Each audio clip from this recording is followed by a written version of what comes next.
श्री शिवाय नमस्तु भयम। हर हर महादेव। दोस्तों, आप सभी लोग जानते हैं कि 26 सितंबर 2025 यानी शुक्रवार को पड़ रही है आश्विन माह की शारदीय नवरात्रि की चतुर्थी तिथि। और दोस्तों, यह वह तिथि है जो आश्विन महीने में पड़ने वाली शुक्रवार चतुर्थी तिथि है, क्योंकि यह नवरात्रि महीने में पड़ने वाली है और इसका बहुत ही बड़ा और विशेष महत्व होता है। पूज्य गुरु जी ने कहा है कि अगर कभी भी मौका लग जाए और आश्विन महीने की चतुर्थी तिथि शुक्रवार को पड़ जाए तो आप लोगों को 7 दूर्वा का उपाय तो अवश्य ही करना चाहिए। इन दोनों का संयोग बहुत ही कम आता है।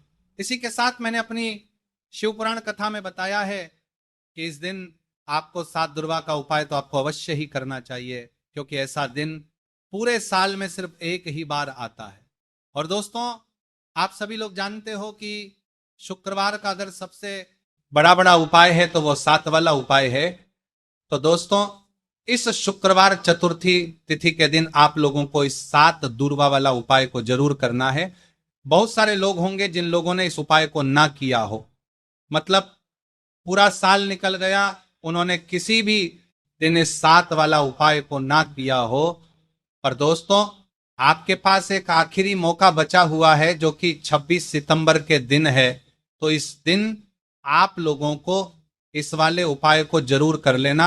भले ही आपने पूरे महीने भर इस उपाय को ना किया हो, पर अगर आपने इस आश्विन महीने के शुक्रवार चतुर्थी तिथि के दिन अगर इस वाले उपाय को कर लिया तो आपको इस उपाय को करने का वह फल मिलेगा जिसकी आपने कभी कल्पना भी नहीं करी होगी। इसीलिए आप लोग इस वाले उपाय को एक बार जरूर कर लेना है, ताकि आप लोगों के हाथ से यह मौका ना जा सके और आपको इस उपाय को करने का फल मिल सके। दोस्तों, यह उपाय पंडित जी ने अपनी अभी ही शिव महापुराण की कथा में बताया है, जिस उपाय को आज हम आपको बहुत अच्छे से समझाने वाले हैं। इस वीडियो को देखने के बाद इस उपाय को समझने के लिए आपको कोई और वीडियो को देखने की जरूरत नहीं पड़ेगी। तो चलिए दोस्तों, उपाय को शुरू करते हैं। देखिए, ये इस आश्विन महीने के शुक्रवार चतुर्थी तिथि के दिन यह इतना खास होता है, इतना महत्वपूर्ण होता है। देखा गया है कभी कभी बड़े बड़े पूजा पाठ अनुष्ठान से जो मनोकामना पूर्ण नहीं होते, वह आश्विन महीने के शुक्रवार चतुर्थी तिथि के दिन एक छोटे से उपाय करने से ही आपकी मनोकामना पूर्ण हो जाती है। और बहुत सारे लोगों ने इस उपाय को किया भी है और उनको इस उपाय को करने का फल भी जरूर मिला है। अगर आप लोग भी इस उपाय को करना चाहते हैं तो आप इस उपाय को पहले अच्छे से समझ लेना, सुन लेना, उसके बाद करना। आपको इस उपाय का फल जरूर ही, और इस उपाय को कर लेने से आपके घर में चाहे किसी भी प्रकार की दुख और समस्या क्यों ना चल रही हो, आपको उसका कारण भी नहीं पता है कि भाई ये समस्या किस कारण से चल रही है। उसका कुछ भी कारण हो सकता है, जैसे इसे पितृदोष हो सकता है या किसी भी तरह का मंगल दोष भी हो सकता है। तो इस दिन आप लोगों को यह वाला उपाय कर लेना है। यह एक ऐसा उपाय है जिस उपाय को अगर किसी विशेष दिन पर किया जाए तो भाई उस विशेष दिन का जो है वह तो मिलता ही मिलता है। पर हमने उस दिन पर इस उपाय को किया है तो हमें उससे भी बड़ा फल मिलता है, और फल बहुत जल्दी मिलता है, क्योंकि आप इस उपाय को बहुत ही बड़े और विशेष दिन पर कर रहे हो। तो चलिए अब उपाय के बारे में बात करते हैं, लेकिन उससे पहले आप लोगों को यह जानना आवश्यक है कि आखिर यह उपाय किस समय करना है, किसको करना है और कैसे करना है। तो चलिए हम आगे आपको वीडियो में एक एक करके बता देते हैं। उससे पहले अगर आप लोग हमारे चैनल पर पहली बार हैं तो हमारे चैनल को सब्सक्राइब करना ना भूलें, और अगर आपके पास कोई सवाल है तो आप हमें कमेंट बॉक्स में बता सकते हैं।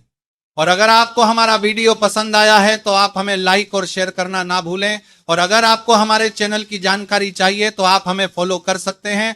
और अगर आपके पास कोई प्रश्न है तो आप हमें कमेंट बॉक्स में बता सकते हैं। बाहर आए हैं या फिर मेरी आवाज आज पहली बार सुन रहे हैं तो हमारे चैनल को सब्सक्राइब जरूर कर लेना, और इस वीडियो को करके कमेंट बॉक्स में श्री शिवाय नमस्तुभ्यम ओम नमः शिवाय जरूर टाइप कर देना। तो दोस्तों, इस 7 दूर्वा वाला उपाय को हमें इस शुक्रवार चतुर्थी तिथि के दिन कैसे करना है, किसको करना है, किस समय करना है और कहां पर करना है, ये सारे सवालों के जवाब आपको इस वीडियो में मिल जाएंगे। और जो ये वीडियो देखेगा भाई, उसको 7 दुर्वा वाला उपाय जरूर करना चाहिए, क्योंकि इस दिन 7 दुर्वा का भी बहुत ही बड़ा और विशेष महत्व होता है। और जब बात आता है उन्हें नाम केंद्रा में खाता है, उनकी जबरतम ने करके दर और बड़ी बड़ी बड़ी बड़ी बड़ी बड़ी बड़ी बड़ी बड़ी जाए हल्दी की, तो ये सोने पर सुहागा वाली बात हो जाती है और ये एक बहुत ही बड़ा उपाय हो जाता है। इस शुक्रवार चतुर्थी तिथि का तो अब दोस्तों इस 7 दुर्वा वाला उपाय को आखिर करना किसको है, सबसे पहले हम लोग वह बात जान लेते हैं। तो देखो, घर की जो बड़ी माताएं बहनें होती हैं, उन माताओं बहनों में से कोई भी एक बड़ी माता बहन इस वाले उपाय को कर सकती है। और दोस्तों, अगर आप चाहें तो अपने घर में से सभी सदस्यों भी इस उपाय को करवा सकते हैं। अगर किसी व्यक्ति की खुद की कोई मनोकामना है, खुद की कोई दुख और परेशानी है जो कि वह अपने लिए ही करना चाहता है इस वाले उपाय को, तो वह खुद अपने लिए भी कर सकता है। बाकी अगर कोई घर में से ऐसा है जो कि अपने पूरे घर परिवार की सुख और शांति के लिए ये वाला उपाय करना चाहता है, तो भाई वह भी कर सकता है। उसमें भी कोई दिक्कत वाली बात नहीं है। कहने का मतलब यह है कि इस उपाय को हर सदस्य भी कर सकता है और पूरे घर परिवार के सदस्य के लिए घर की बड़ी माताओं बहनों में से कोई एक माता बहन भी कर सकती है। माताएं बहनें अगर घर में उपस्थित ना हो या वह यह वाला उपाय ना कर पा रही हो, तो फिर घर का कोई बड़ा सदस्य भी इस 7 दुर्वा वाला उपाय को कर सकता है, चाहे फिर वह पुरुष ही क्यों ना हो, उसमें कोई भी दिक्कत वाली बात नहीं है। अब दोस्तों, जो अगला प्रश्न निकल कर आता है वह यह आता है इसको लेकर कि आखिर इस उपाय को हमें किस समय करना है, सुबह के समय करना है कि शाम के समय करना है। तो देखो, इस वाले उपाय को आप लोग सुबह के समय भी कर सकते हो और शाम के समय प्रदोष काल में भी कर सकते हो। अब अगर आप पूछो कि भाई सबसे उत्तम समय कौन सा रहेगा इस 7 वाला उपाय को करने का, तो हम आपसे बस यही कहेंगे कि इस उपाय को आप सुबह के समय करेंगे तो ज्यादा बेहतर होगा। बाकी अगर प्रदोष काल के समय भी करेंगे तो भी अच्छा होगा, उसमें कोई भी दिक्कत वाली बात नहीं है। तो अब दोस्तों, जो अगली सबसे बड़ी और महत्वपूर्ण बात आती है वह यह आती है कि सुबह अगर हम उपाय को करेंगे तो हमें कितने बजे से लेकर कितने बजे तक के बीच में करना है, और शाम के समय प्रदोष काल में करेंगे तो हमें कितने बजे से लेकर कितने बजे के बीच में करना है। तो देखो, सुबह जितनी जल्दी हो सके आप उपाय को करने की कोशिश करना। बाकी अगर कारणवश लेट भी हो जाओ, थोड़ी देर भी हो जाए, तो 10 या 11 बजे तक भी आप उपाय कर लेना, पर 12 बजे से ज्यादा देरी ना हो। ठीक है, इस बात का ध्यान रखना। उसके बाद में दोस्तों, अगर शाम के समय प्रदोष काल की बात करें, प्रदोष काल का जो समय है होता है वो शाम के 6 बजे से शुरू हो जाता है। मतलब शाम के 6 बजे से लेकर शाम के 6 बजे से रात के 8 बजे के बीच का जो समय होता है, यह समय प्रदोष काल का समय होता है। तो इस उपाय को 7 या 8 बजे के बीच में भी कर सकते हो। मैं आप कभी भी इस वाले उपाय को कर सकते हो, उसमें कोई भी दिक्कत वाली बात नहीं है।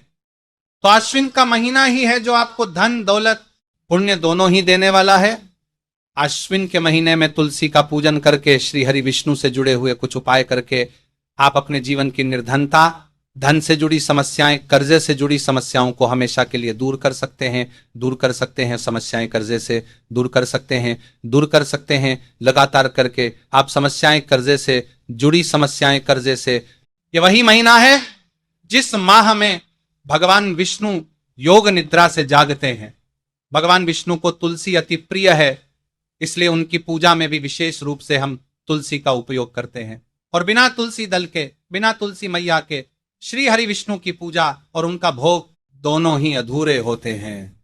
इसीलिए आश्विन के महीने में ऐसा उपाय आपको बताने वाले हैं जिसे करने से श्री हरि विष्णु की असीम कृपा आपको मिलेगी और मां तुलसी से ऐसा आशीर्वाद मिलेगा, जीवन का हर दुख, हर कष्ट, गरीबी, निर्धनता, कर्जे से जुड़ी समस्याएं, सब कुछ ही आपके जीवन से दूर हो जाएगा और सुख, समृद्धि, धन, वैभव, ऐश्वर्य, सब कुछ आपको अपने जीवन में आसानी से मिलने लगेगा।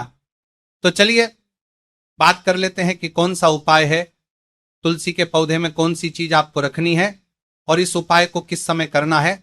देखिए, सबसे पहले तो आपको बता दें कि अगर आपके घर में तुलसी का पौधा नहीं है तो आश्विन के महीने में एक तुलसी का पौधा अपने घर में लाकर जरूर लगाए, क्योंकि आश्विन के महीने में जो लोग अपने घर में तुलसी जी का पौधा लाकर लगाते हैं, मां तुलसी का पूजन करते हैं, कभी भी मां तुलसी उनके घर में निर्धनता नहीं रुकने देती, हमेशा उनके घर में धन की वृद्धि होती है, धन की वर्षा होती है।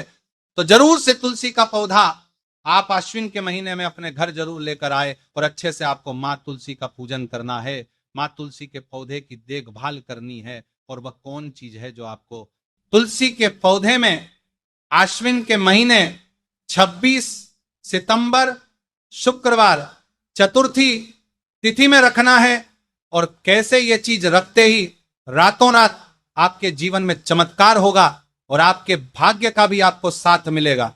तो देखिए, इस वीडियो में जितने भी उपाय हम आपको बताएंगे सभी उपाय सरल है। देखो, मैंने कहा है कि शुक्रवार चतुर्थी के दिन आपको 7 दूर्वा वाला उपाय तो अवश्य ही करना चाहिए। वीडियो के अंतिम में आपको उपाय बताया है, आपको करना है। देखो, आगे बढ़ने से पहले वीडियो को एक लाइक जरूर करें। देखो, सबसे पहला उपाय, यदि आपके जीवन में कर्जा बहुत अधिक है, आपके जीवन में संकट बहुत अधिक रहते हैं, आपके ऊपर बहुत अधिक विपदा आ रही है, बार बार आपको अपने व्यापार में और अपने धन में हानि देखने को मिल रही है, यानी कि आपको प्रत्येक कार्य में हानि हो रही है, तो आपको यह उपाय करना चाहिए।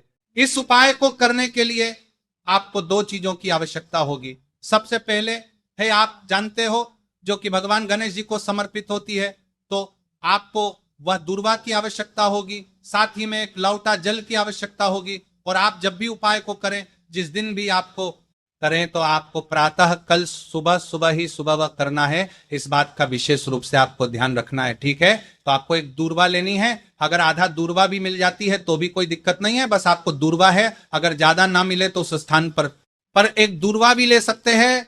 दूर्वा आपको आसानी से कहानी पर भी मिल जाएगी, बस याद रखिएगा, शुद्ध दूर्वा, और मतलब उसे शुद्ध करके ही उपयोग में लीजिएगा, है ना। तो आपको करना क्या है, एक दूर्वा या एक से ज्यादा भी दूर्वा आप लोग ले सकते हैं, तो एक दूर्वा अपनी ले लीजिए, एक दूर्वा के साथ में आप 1 लोटा जल ले लीजिए, और इन दोनों ही चीजों को लेकर शिवाजी के मंदिर पहुंच जाइए। जी के मंदिर पहुंचकर सबसे पहले आप शिवाजी के पास में बैठ जाइए। शिवाजी के पास में बैठने के बाद जो शिवाजी की शिवलिंग होगी, शिवलिंग के ऊपर सबसे पहले आपको यह दुर्भाग्य को समर्पित करना है। दुर्भाग्य को कुछ इस प्रकार से समर्पित करना है कि जो दूर्वा की दांडी का मुख होगा वह जलधारी की तरफ हो, जहां से जल नीचे करता है ना, और जो दूर्वा का मिला हुआ भाग होगा वह अपने आप शिवाजी के पीछे की तरफ हो जाएगा, ठीक है। तो इस प्रकार से ये दूर्वा आपको भगवान शिवाजी का शिवलिंग के ऊपर समर्पित करनी है। और जो 1 लोटा जल आप अपने साथ लेकर आए हैं, इसी दूर के ऊपर भगवान शिवाजी के शिवलिंग के ऊपर एक धारा से आपको समर्पित कर देना है, ठीक है। अब यहां पर देखने बात यह है कि यह उपाय इस व्यक्ति को करना है जिस व्यक्ति की नौकरी नहीं लग रही हो, जो व्यक्ति परीक्षा में पास होना चाहता हो, तो इस व्यक्ति को अपने हाथों से इस उपाय करना है, तभी उपाय कम करेगा, ठीक है। उपाय को करने के बाद आपको 3 महीने उपाय आपको कब तक करना है, जब तक कि आपकी नौकरी ना जाए, जब तक आप इस उपाय को नियम के साथ करो, आपकी नौकरी जरूर लगेगी। अब बात करते हैं दूसरे उपाय के बारे में। तो देखिए, दूसरे उपाय जो है, देखिए, इस उपाय के लिए आपको मात्र 1 लौंग का जोड़ा लेना है, यानी कि 2 फूल वाली लौंग लेनी है। साथ में आपको मात्र थोड़ा सा शहद लेना होगा, और इसी के साथ में आपको तांबे के पात्र अंदर शुद्ध जल लेना होगा। अब देखिए, इन सभी सामग्रियों को लेकर के आपको भगवान शिव के मंदिर में पहुंच जाना है। देखिए, यह उपाय आप सुबह से लेकर शाम तक कर सकते हैं। तो वह सबसे पहले तो आपके पास जो 2 फूल वाली लौंग हैं, उन्हें आपको शहद के अंदर अच्छे से डुबो है, यानी कि दोनों लौंग पर आपको अच्छे से शहद का लेपन कर देना है। अब आपको जो आपके पास 1 लौटा जल है, सबसे पहले तो उसे शिवलिंग पर धीरे धीरे समर्पित करना है और श्री शिवाय नमस्तु भयम इसका जाप करते हुए समर्पित कर देना है। अब आपके पास जो 2 फूल वाली लौंग है शहद से, उसे आपको शिवलिंग पर अर्पित करना है और आपको प्रार्थना करनी है कि सारे जीवन में जो रोग की स्थिति है वह समाप्त हो, जीवन के जो संकट और समस्याएं हैं वह सभी समाप्त हो, जीवन से जो कर्ज की समस्या है वह समाप्त हो। इस प्रकार से प्रार्थना करते हुए ये जो 2 फूल वाली लौंग ही शहद संयुक्त इस आपको शिवलिंग पर अर्पित कर देनी है। आपकी जो भी समस्या होगी इस शुक्रवार चतुर्थी के दिन अवश्य ही समाप्त हो जाएगी। तो इस प्रकार से आपको पहला उपाय करना है। अब हम बात कर लेते हैं दूसरे उपाय के बारे में। देखिए, यह उपाय आपके लिए सर्वश्रेष्ठ होने वाला है। देखिए, इस उपाय है खंडित नहीं होने चाहिए, इस बात का ध्यान रखें। और इसी के साथ में आपको एक तांबे के पात्र के अंदर अपने घर से शुद्ध जल ले लेना है। अब दोस्तों, इन सभी सामग्रियों को लेकर के आपको सीधे पहुंच जाना है भगवान शिव के मंदिर में। देखिए, इस उपाय को भी आप सुबह भी कर सकते हैं और शाम के समय में भी कर सकते हैं। देखिए, भगवान शिव के मंदिर में पहुंचने के बाद आपके पास जो 5 हरे मूंग हैं, उनमें से पहला जो हरा मूंग है, आपको शिवलिंग के सामने जो नंदी महाराज होते हैं और उनका जो पैर उठा हुआ होता है, वहां पर आपको पहला हरा मूंग समर्पित करते हैं और आपको इसका जाप कर लेना है। फिर आपको दूसरा हरा मूंग लेना है और शिवलिंग पर जो श्री गणेश जी वाला स्थान होता है वहां पर आपको यह दूसरा हरा मूंग समर्पित कर देना है। यानी कि शिवलिंग के सीधे तरफ आपको यह दूसरा हरा मूंग समर्पित करना है और फिर आपको ओम गण गणपते नमः या फिर ओम श्री गणेशाय नमः इसका जाप कर लेना है। तीसरा, हरा मूंग का दान आपको भगवान शिव की सबसे प्रिय पुत्री माता अशोक सुंदरी वाले स्थान पर समर्पित करना।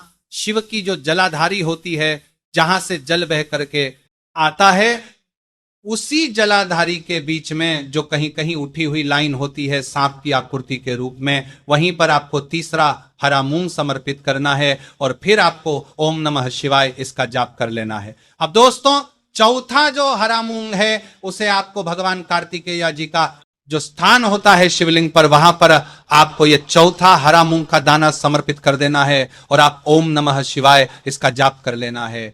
अब दोस्तों, आपके पास जो 5वां और अंतिम हरा मूंग बचा हुआ है, उससे आपको उससे जल के पात्र के अंदर डाल देना है और इस बीजे पर मने का है आपके पात्र के अंदर डाल देना है और इस बीजे पात्र के अंदर हरे मूंग से युक्त जल से आपको भगवान शिव के शिवलिंग का अभिषेक कर देना है। जल आपको बिल्कुल धीरे धीरे समर्पित करते जाना है और लगातार आपको शिव महापुराण के मूल श्री शिवाय नमस्तु भयम इसका जाप करते रहना है। फिर आपको शिवलिंग के आने बैठकर, यदि आप अपने बच्चों के लिए ये उपाय कर रहे हैं, यदि आप अपने बच्चों की बुद्धि की बच्चे की बात कर रहे हैं, यदि आप कर रहे हैं ज्ञान और विवेक के लिए उपाय कर रहे हैं, तो उसके लिए आपको प्रार्थना कर लेनी है। या फिर व्यापार में वृद्धि करने के लिए ये उपाय कर रहे हैं तो उसकी कामना करते हुए आपको प्रार्थना कर लेनी है।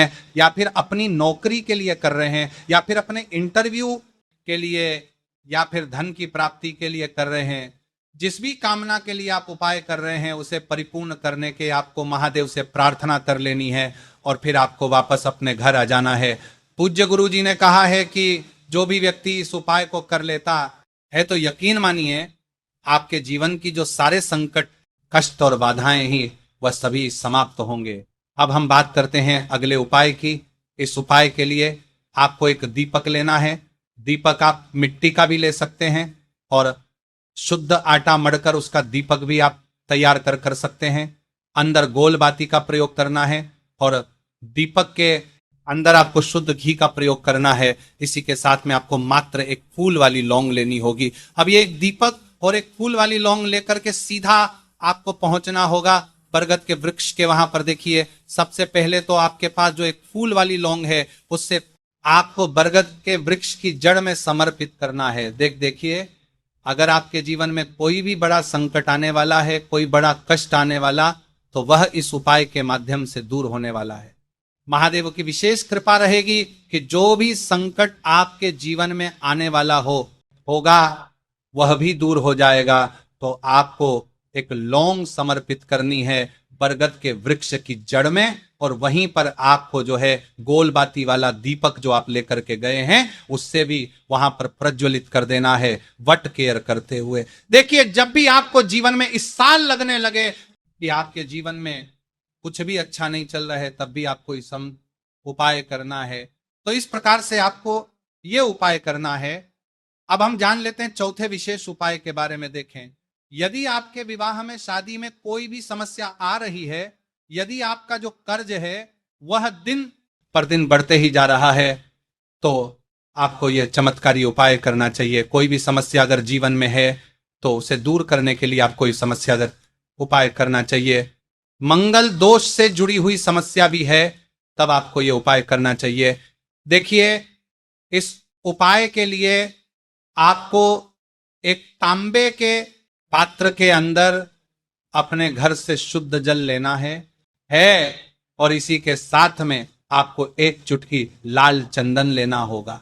अब आपको क्या करना है कि जो लाल चंदन आपने लिया है उसे आपको उससे जल के पात्र के अंदर डाल देना है, और ये जल जो है आपको लाल चंदन से युक्त तैयार कर लेना है, और ये लाल चंदन से युक्त जल आपको भगवान शिव के मंदिर में लेकर के पहुंचना है।